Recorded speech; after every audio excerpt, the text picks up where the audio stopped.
News 2 presents To The Point.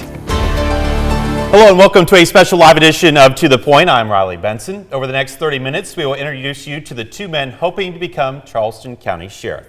Greg Kitchens and Carl Ritchie are both hoping to secure the Republican nomination for the position. After a tight primary race, the men were forced into a runoff, and the winner of that runoff will take on incumbent Kristen Graziano in November's general election. Gentlemen, we want to jump right in. You've both been on this show before, and you've mentioned your concerns about the Alcannon Detention Center. Specifically, you each cite staffing concerns and low morale. Mr. Kitchens, we start with you. What would you do on day one as sheriff to correct these challenges? Correcting the challenges with the detention center is going to be a long haul. Those problems run deep. They run way back before Graziano got in, and it's going to be one of the deeper things. But like everything, it's really about people. It's really about our detention center, detention officers themselves. And when we provide those detention officers with good leadership, good training, high standards of professionalism, there's a real good chance that they're going to come together and make a difference. That's what you got to focus on. Everything's about people. A lot of things are data driven. You got to study all that and help make your best decision. But it's still all about people, and people are all about leadership and taking care of them. The detention center is a big problem. It is a deep mess, and it's something I intend to impact hard. Recruiting, we are 100 detention officers short or so. You can't do it safely, you can't do it well with those kinds of numbers, and I intend to recruit top quality people and give them a good environment to work in as best we can, because they deserve it. Mr. Kitchens, thank you. Mr. Ritchie, the same question now to you. On day one as sheriff, what do you do to address these challenges? Absolutely. From day one, you've got to meet with the staffing, the current leadership that's in place, and find out what exactly they need. What are they seeing are some of the issues in the jail that we can make an immediate positive impact on. There is going to be some long-term work to be done. DOJ is currently doing an investigation into the jail. There's a bipartisan call for that. I would be interested in seeing what they find, what are some of the best practices or poor practices they're finding. But in addition to that, I would intend to do my own study, bring in professional jail administrators who could give me a bottomed-up, top-down analysis of what's going on in jail, what's needed, what's missing, and then get the support of our Charleston County Council to make sure we have the funding to get the proper folks in positions, make sure we have the proper medical care, because right now there's a serious issue with inmates dying while in custody, and we're missing out on making sure that when there is a health issue, we're not taking care of that. So we have to look at that. We have to look at that immediately when we get in there. Yes. Mr. Ritchie, thank you. We're going to move to our second question this morning. You mentioned this last November, the Justice Department opened a civil rights investigation into the jail in response to concerns from lawmakers about a string of recent inmate deaths. Mr. Ritchie, we're going to start with you on this question. Okay. What three initiatives would you implement to improve the conditions within the jail? Okay. Well, I actually attended the DOJ's briefing they did. It was open to the public a couple months ago, and got to hear at least briefly what they were doing. I got to hear from former inmates, families, and other officials to kind of hear what was going on. And obviously addressing the staffing issue, looking at recruitment, looking at retention. We've talked about that. But I also want to look at the folks that are losing their lives in that jail and finding out why they are. And one of the programs could be a robust paramedic EMT program where we have trained professionals that are on staff, on call immediately. So when a jail professional comes across an inmate in distress, we can provide that immediate life-saving care before EMS can get there. We've got to do that in order to stabilize them instead of just standing there waiting for EMS to arrive. All right. Mr. Ritchie, thank you for your response. Mr. Kitchens, the same question to you. What three initiatives would you implement to improve the conditions within the jail? Restructuring our leadership in the jail, making sure our supervisors are trained to be supervisors, trained to be leaders, trained to take care of our inmates as well as our detention officers who are doing the job. Their morale, their excellence, their standards of professionalism has to go up. And we need more people to do it. No matter how good you are, if you're short, you can't do it. So recruitment is going to be the second initiative. I've got to get more good people in there, and you don't do that without having a good working environment that people hear it's a good place to work. Okay? We treat them well, we pay them well, but we got to get it. But probably one of the biggest initiatives that I'm going to change is how in the heck are lethal quantities of drugs getting into our jail? okay, and killing our inmates who have been there for months. We've had at least 2 people die in that jail with drug overdoses who have been incarcerated there for over 30 days. They not only got drugs in jail, they got lethal quantities. That's got to stop. Mr. Kitchens, thank you. We're going to move to our next question. You both have advocated for community-based policing and building relationships with people in all parts of Charleston County, but you have different ideas of how that would work. Mr. Kitchens, we're going to start with you. How do you plan to foster trust with people who are skeptical of law enforcement? Community is essential. Somerville Police Department started something called Project Dignity a few years ago. I think that's a fine model. I'm looking hard at that. They started working closely with the community leaders and making sure it goes up beyond just, knowing what cops are, talking about community leadership. You got to get it where the community leaders, the real community leaders, know the names of your cops. Your cops know their names. Too often as cops, we have a tendency to be so busy arresting criminals, the criminals are the only names we know in the community. We got to go beyond that. We got to get connected in the communities much deeper. And there are programs out there that work, and I'm looking forward to taking some initiative and getting some of those going. All right, Mr. Kitchens, thank you. Mr. Ritchie, the same question to you. How do you plan to foster trust with those who are skeptical of law enforcement? Sure. Over my 33 years of civilian law enforcement, I have developed strong relationships throughout our communities, not just in Mount Pleasant, but Charleston County wide. And those relationships continue today. And I've told folks many times that if you're trying to develop a relationship during a crisis, you've already failed. And I think that really stood out during our civil unrest when we were dealing with the issues. I was able to reach out to some of my contacts and my relationships and get that help immediately I needed because they trusted me and I trusted them to be able to have that conversation. Ensuring that deputies are assigned, especially to these unincorporated areas that are being underserved out in the county, to get to know their HOAs, to get to know their residents that live in the county would be absolutely key. So you know what their issues are, know what the quality of life concerns are, so the deputies can respond to that and they would know who their deputy is. And we have a great program that Mount Pleasant started many years ago called the Citizens Police Academy. We'd encourage folks to come learn about the Sheriff's Office and what we do for them. All right, Mr. Ritchie, thank you. Gentlemen, we're going to put a pause on the conversation. We have to get in a quick break. We will come back and we will pick it up where we left off. Stay with us. You're watching a special live edition of To The Point.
Welcome back to the special live edition of To The Point. We spent our first segment talking about some of your concerns at the Sheriff's Office, but aside from what we've already discussed, Mr. Ritchie, what are some of your new initiatives you want to bring to the Sheriff's Office? I appreciate you asking me. So when I began this, announced my candidacy back April of last year, almost 10 months ago or more. Actually more than 10 months, been over a year ago, I actually launched my pledge on my website, and I was very clear that we had to address staffing. We've talked about that a little bit. The data-driven staffing we've already talked about, ensuring that our areas are covered and answer calls. School security, that has been a passion of mine. You know, I introduced the first school lockdown programs for Charleston County School District after Columbine. So I've always had a passion in ensuring our schools were safe and secure. After the last beef of the Parkland shooting, I went back to our town council and got additional officers to cover every school in Mount Pleasant. I want to see every school in the unincorporated areas of the county that's not covered by a municipality covered. It has to be. We have to deal with our fentanyl issue. It's a problem, the opioid issue. Back in 2016, I met with Nancy Shipman, who now runs Wake Up Carolina, and because of that program that we helped foster together, we have reduced overdoses in Mount Pleasant by 40%. Mr. Ritchie, thank you. Mr. Kitchens, the same question to you. What initiatives, new things do you want to bring to the agency? I've been talking a lot about, I have a very clear 10-point plan that's been published for a while. That's not all inclusive. The 10-point plan tries to condense a lot of the initiatives and ideas I have to transform this agency. Transforming an agency into the finest law enforcement agency of South Carolina is not something you just hope for. You've got to have a plan. You've got to have a very different approach than what traditional law enforcement does, because morale and efficiency in your average law enforcement agency is typically pretty poor. Poor leadership is the norm in law enforcement, and that's not going to be the situation with my sheriff's department. The 10-point plan is focused on leadership, but I've got some other initiatives in there I'm very proud of. One of them especially is I have a CompStat plan to work for the whole county. I will have every 2 weeks a meeting with key people from all of the agencies. You know, Charleston County has 7 major police departments working somewhere inside the county. We have other smaller police departments, federal agencies, state agencies. We bring together, focus on actual crime and arresting criminals, and we can make a better difference. Thank you, Mr. Kitchens. We're going to move along to our next question. Sheriff Graziano has at times had a challenging relationship with Charleston County Council. Mr. Kitchens, how do you plan to repair that relationship with County Council so you can get the funding you need for the things you'd like to bring to the office? Well, the Sheriff's Office has a lot of funding right now. And I'm not so much trying to get more funding, more of our taxpayer dollars, but you know, there's an old saying about the Marine Corps that the Marine Corps has done so much with so little for so long, it can virtually do anything with nothing forever. We got what was left over from the Army for years. And I see our tax dollars as a resource I do not want to increase. I will start out by taking whatever I've got and figure out more efficient ways to do it. County Council, I'm sure I'll have a great relationship with them too. Mr. Kitchens, thank you. Mr. Ritchie, the same question to you. When you look about the relationship with County Council and the Sheriff's Office, how do you work on it so you can secure funding for things you'd like to bring to the office? Sure, I don't have to repair that relationship. I already have a strong relationship with County Council, and that was prior to me even retiring with my 33 plus years of local law enforcement, where I worked closely with many of these folks, some of them in law enforcement before becoming County Council members. So I've got that relationship, I've got that trust, they know about my leadership. And then transitioning to a town council member, I've worked very close with different county council members, helping provide more support for the county residents, and so I'll be able to do that day one, not have to worry about repairing it. I have that relationship. All right. Mr. Ritchie, thank you. We're going to move along to our next question, candidates. With the rise of social media, law enforcement agencies are quick to be scrutinized when it comes to the use of force. Mr. Ritchie, how do you make sure your deputies know what's warranted in any given situation and what goes too far? Training, and more training. They have to understand what the situational control model, and that's what law enforcement uses to understand what the use of force control model looks like, what the minimum use of force is required. You got to put them in those training scenarios. You also have to train your other deputies about duty to intervene. When somebody overstepped their boundaries, they're using excessive force, you've got to be able to have deputies that understand that it's gone too far to intervene. Body cameras. They have to understand these body cameras are on them for a reason, for their protection and for the protection of the public, but more for them so we can go back and review and train and learn from what we've done. All right, Mr. Yep. Ritchie, thank you. Mr. Kitchens, the same question to you. How do you make sure your deputies know what's warranted in any given situation when it comes to use of force and what goes too far? Training is essential in that. And we talk about leadership a lot. A big part about leadership is not just training. Just training somebody, that's great. But you have to have a culture of excellence. That's one of the goals of leadership. You're not just trying to affect training and how we react, because every situation in law enforcement is just so different. We cannot train to all of them. Every situation, every day is different. And if you don't have a fundamental culture, an ethos of doing the right thing for the right reason, then that's where things get out of hand. So the ethos of leadership will be fundamental behind that to augment that training. Mr. Kitchens, thank you. A follow-up for both of you. Mr. Kitchens first. Does the Sheriff's Office have a transparency problem? Well, you're talking about the current Sheriff's Office. I am not impressed with the current Sheriff's Office. I'm not sure what's going on there, but it doesn't look good. We still don't get a lot of, we had to do the DOJ had to come in and investigate the jail. Why weren't they telling us why we have dead people in there with drug overdoses? I haven't heard anything about from the current sheriff why that could be, how those drugs are getting in there. That doesn't seem to be a concern if there were transparency. Yeah, there's a transparency problem there. All right, Mr. Kitchens, thank you. Mr. Ritchie, the same question to you. Does the Sheriff's Office have a transparency problem? They absolutely do. The leaders of that sheriff's office, these sheriffs, should be out front discussing the issues, being upfront and transparent with Charleston County residents, not sending somebody else, a PIO, out to talk about these serious issues. I've been the face of an agency before. I've been stood up before cameras when there's been serious issues going on. I'm prepared to do that, and I will do that again. I will be the face of the Charleston County Sheriff's Office and be transparent and approachable by our county residents. Mr. Ritchie, thank you. We're going to go to our next question. Is there anything you think Sheriff Graziano has done well during her tenure as sheriff? I can't think of anything right now. All right. Honestly can't. Mr. Ritchie, thank you. Mr. Kitchens, the same question to you. Is there anything that Sheriff Graziano has done well during her tenure? You know, I'm very impressed with that initiative in the jail to take some of the long-term prisoners who have educational weaknesses and put some education opportunities in the jail. I'm a big fan of being proactive, and being proactive, part of that is you've got to look at ways to keep people from coming back to jail. Education, drug rehab, alcohol, those are all good initiatives, and I think they're leaning in the right way. When I'm sheriff, I'm not going to go in there and pretend that everything's bad and I'm going to change everything. I'm going to look at what goes well, and we're going to keep doing it. Thank you. We're going to move along to our next question for you candidates. And Mr. Kitchens, we'll start with you. What resources from the outside community would you like to bring into the sheriff's office if you were to be elected sheriff? Oh, outside community, we have so many wonderful opportunities to do things to help the sheriff's office. There's so many people that would like to volunteer, and we make that those programs difficult.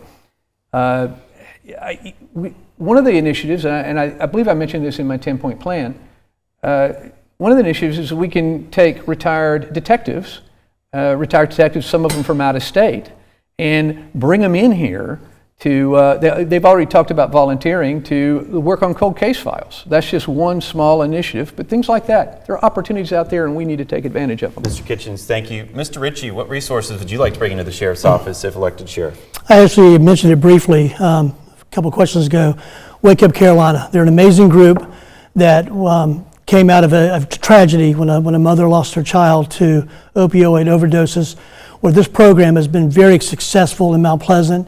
It's been spreading actually nationwide, where we provided that training, that support for those that are suffering the opioid crisis, now fentanyl, getting the Narcan in not only the deputies and police officers' hands, but in the hands of our citizens.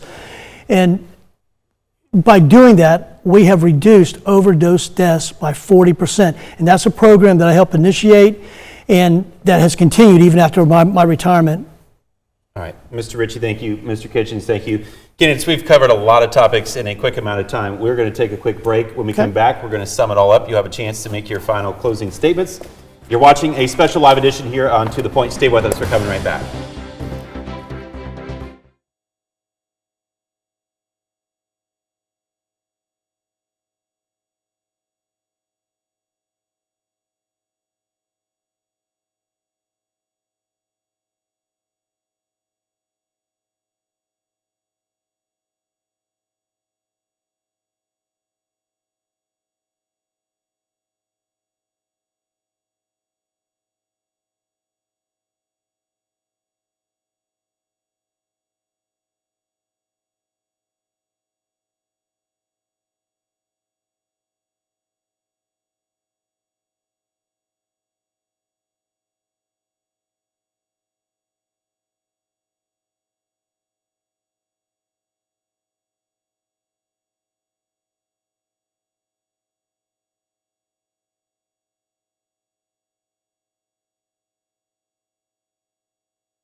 Welcome back to the special live edition of To The Point. We've reached the point of today's show for closing statements. Now, both of you gentlemen come from a background in law enforcement.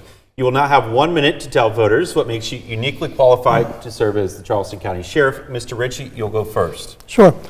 That's correct. Well, I mean, we both have law enforcement background, but I think they're very different when you look at what kind of backgrounds we have.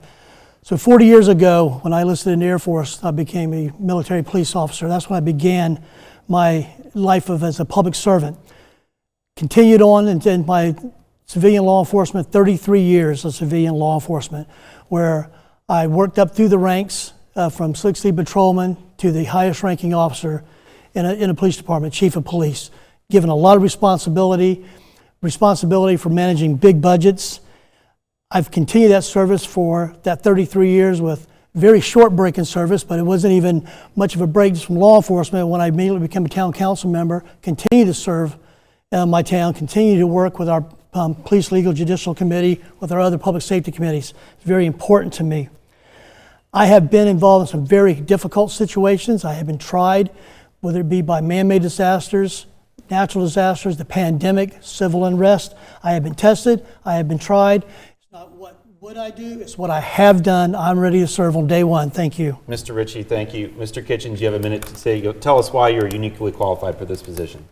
I was very proud to wear that badge and that uniform, and I was a deputy sheriff in the very agency I seek to take over. One of the things that motivates me about this is my Jedi Knights, my deputies, are an important resource, and they do a great job. They are so valuable to us. They risk their lives every day to take care of every citizen out here. Every day, every traffic stop, every minute is a huge risk.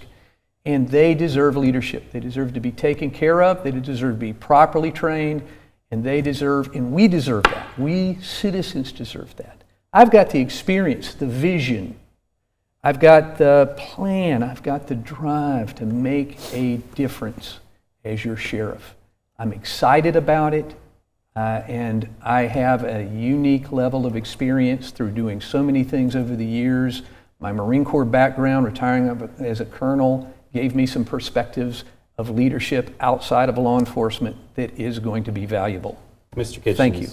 Thank you both candidates for your time this morning and for participating. Reminder to you voters that polls on Tuesday will be open from 7 a.m. to 7 p.m. to get out and vote in this runoff election. Thank you for joining this special edition of To The Point. You can catch us here every Sunday morning. Have a great weekend. We'll see you next time.